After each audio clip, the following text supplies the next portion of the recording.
तो कैसे हैं आप लोग। आप देख रहे हैं मिथ हंटर। जरा सोचिए, जब भी बारिश होती है तो पहला स्नैक जो आपके दिमाग में आता है वो क्या है? समोसा। सही है ना। और सुबह की शुरुआत तो एक कटिंग चाय के साथ ही होती है। हम सब मानते हैं कि ये हमारे प्यारे देसी खाना है जो हजारों साल तक हमारे यहाँ ही बन रहा है। लेकिन अगर मैं कहूँ कि आपका फेवरेट समोसा या मीठी जलेबी वो एक्चुअली इंडियन नहीं बल्कि बाहर के स्नैक्स है, तो आपको कैसा लगेगा? इस वीडियो में हम करेंगे 5 पॉपुलर इंडियन स्नैक्स की असली ओरिजिन को, जिन्हें गलती से आप अपना मानते हैं। रेडी हो जाइए, क्योंकि ट्रुथ तो आपके दिमाग को हिला के रख देगा। तो हमारी लिस्ट का सबसे पहला स्नैक है समोसा। जब भी कोई मेहमान आता है या क्रिकेट मैच होता है तो समोसा तो मस्ट है। इसमें आलू परफेक्ट इंडियन स्ट्रीट फूड माना जाता है। पर क्या आपको पता है समोसा इंडियन नहीं है, बल्कि इसका ओरिजिन बताया जाता है मिडिल ईस्ट में। इसका असली नाम संबुसाक है। यह डिश 13वीं और 14वीं शताब्दी के आसपास ट्रेडर्स और ट्रैवलर्स के साथ सेंट्रल एशिया से भारत आई थी। यह पहले छोटे मीट भरे पेस्ट्री हुआ करती थी जो सफर में आसानी से खाए जा सके। भारत आके पूरी तरह बदल गई और वेज हो गया। इसमें आलू मटर देसी मसाले भर के इसे अपना बना लिया। अब आते हैं हमारी फेवरेट स्वीट डिश जलेबी पर। जलेबी और रबड़ी का कॉम्बिनेशन या सुबह जलेबी दूध का, इससे बेहतर ब्रेकफास्ट क्या हो सकता है। नेशनल स्वीट जैसी फीलिंग आती है।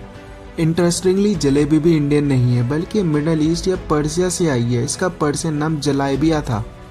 जलेबी को 13वीं शताब्दी के आसपास ईरान आक्रमणकारियों ने भारत को इंट्रोड्यूस करा था। ईरान में खासकर तौर पर रमजान में गरीबों को इसे बांटा जाता था। हालांकि इसमें कोई डाउट नहीं कि इसे परफेक्शन तक हमने पहुंचाया था। शुद्ध घी में तली हुई गाढ़ी चाशनी और डूबी जलेबी, बस।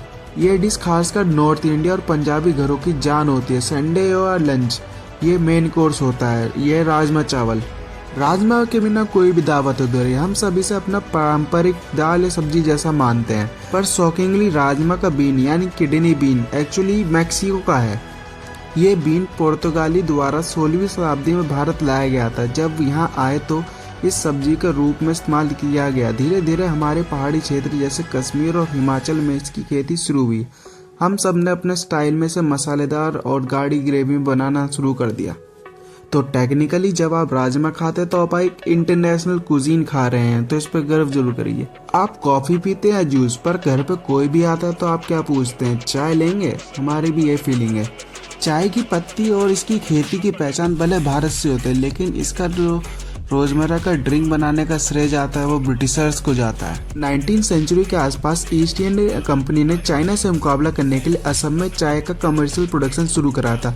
इंटरेस्टिंग बात यह है कि शुरू में इंडियंस को इसे पीने में बिल्कुल मजा नहीं आता था। ब्रिटिशर्स ने चाय पीने की आदत डालने के लिए इसके फ्री सैंपल बांटने शुरू करे और बाकी सब हिस्ट्री है। हमने इसमें अदरक और मसाले डाल के इसे इंडियन टच दे दिया है और इसे अब अपना बना लिया है। मुंबई की जान और फास्ट फूड का बादशाह बड़ा पाव। बड़ा पाव भले ही देसी हो, लेकिन पाव पुर्तगाली की देन है। पुर्तगाली जब गोवा आए थे तो अपने साथ फर्मेंटेड डबल रोटी या पाव बनाने की तकनीक लाए थे, जिससे वह पाव को कहते थे। बाद में महाराष्ट्र में आलू बड़ा के साथ पाव को जोड़ा गया और सबसे सस्ता और टेस्टी सबसे बड़ा स्नैक बनाया गया। तो दोस्तों, आज हमने प्रूफ के साथ साबित कर दिया कि इंडियन चीजें सिर्फ देसी नहीं है बल्कि इंटरनेशनल लेवल की है। फर्क इस बात से नहीं पड़ता कि ये डिशेज शुरू में कहाँ से आई थी। मैटर ये करता है कि हमने उसे अपना बना लिया, अपनी संस्कृति और मसाले का तड़का लगा दिया है, उन्हें इतना यूनिक बना दिया है कि अब पूरी दुनिया इसे इंडियन फूड के नाम से जानती है। ये भारत का असली मैजिक है। आपको इन ओरिजिन्स में सबसे ज्यादा सरप्राइजिंग किसने किया? मुझे कमेंट सेक्शन में जरूर बताइए। और अगर आपको ये हंट पसंद आया तो लाइक करें, सब्सक्राइब करें। मिलते हैं किसी और इंटरेस्टिंग वीडियो में, किसी और इंटरेस्टिंग